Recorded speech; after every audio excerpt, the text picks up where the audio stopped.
Hello नमस्कार, welcome to बन मस्का। मैं कहानियों का सौदागर और आज फिर एक नया सौदा लाया हूँ कहानी के तौर पर। सौदा है तो लेन देन तो होगा ही। मैं आपको दूंगा एक कहानी और बदले में लूंगा आपसे आपका वक्त।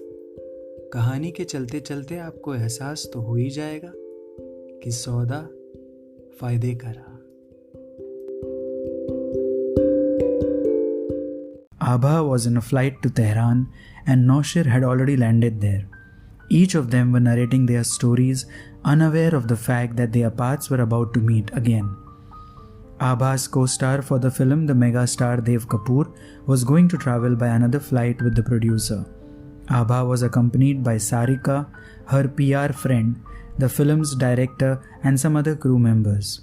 Luckily, they wouldn't need an interpreter since two of the crew members were going to join them from Tehran. While in flight, Aabha always needed large doses of chocolates. This time around, she had all the more reason. She was heartbroken too. Your dietitian is going to kill me if she sees you like this.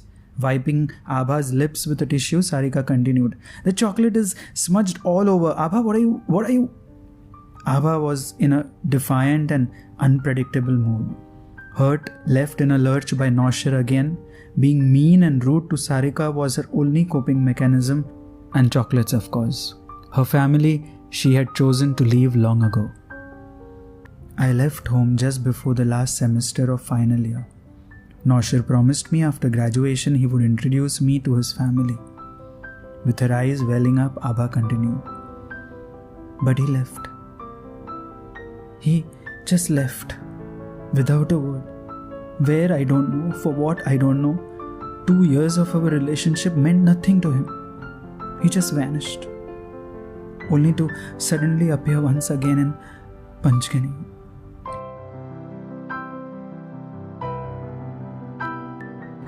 Noshir and his crew Christine, Sutantu, Vasu and Anish checked in a hotel in Tehran.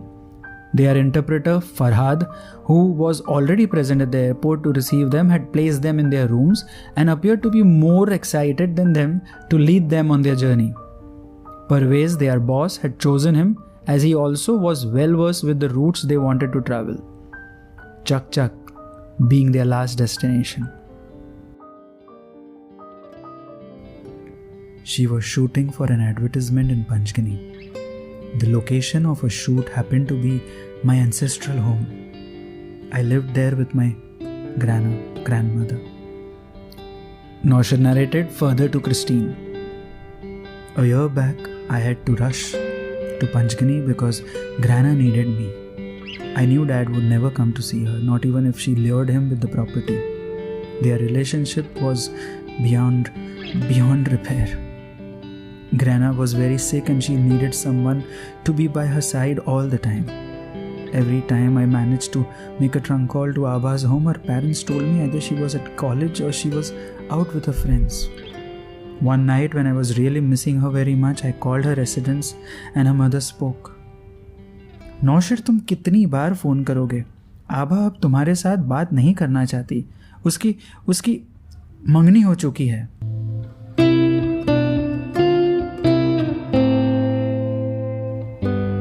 When the heart breaks, they say there's no sound, but when you cry loudly for your loved one, there is no one to hear it.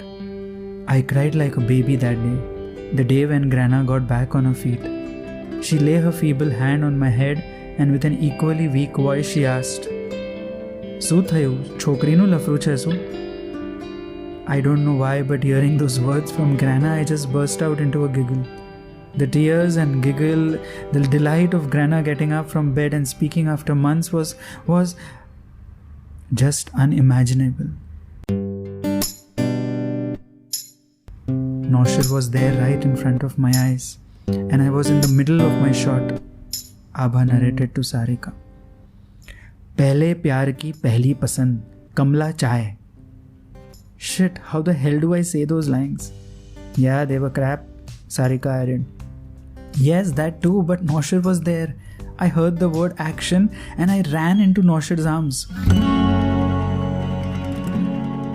The crew was surprised, shocked, and I don't know, I never turned to see behind. 3 days we were together. His grandma was such a wonderful lady, full of life and full of stories about Noshir's childhood and his devotion to her when duty called. All my bitterness, my anger towards Noshir melted. What mattered was that we were together. When the beautiful cold winter dawns at Panchgani would turn to the lovely colder dusk, we wouldn't know. Lost in each other's arms, we didn't have time to complain. We simply were busy catching up on all the love we had missed. हर महीना जो गुजरा तेरे बिन उसका वो हर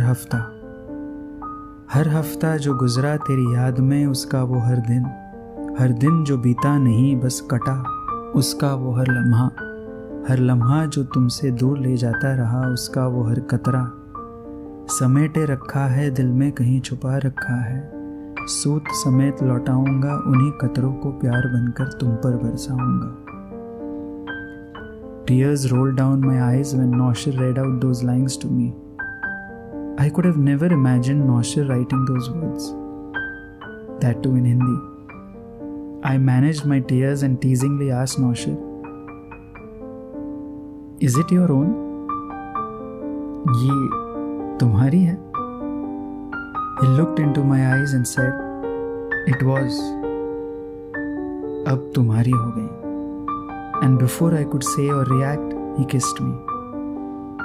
Sarika was in tears and almost motionless for a while, till she herself grabbed a chocolate and bit into a big chunk. So was Christine when she read those lines from Noshir's book. Noshir and Aabha have met again. But will they be together forever? We will know in episode 9.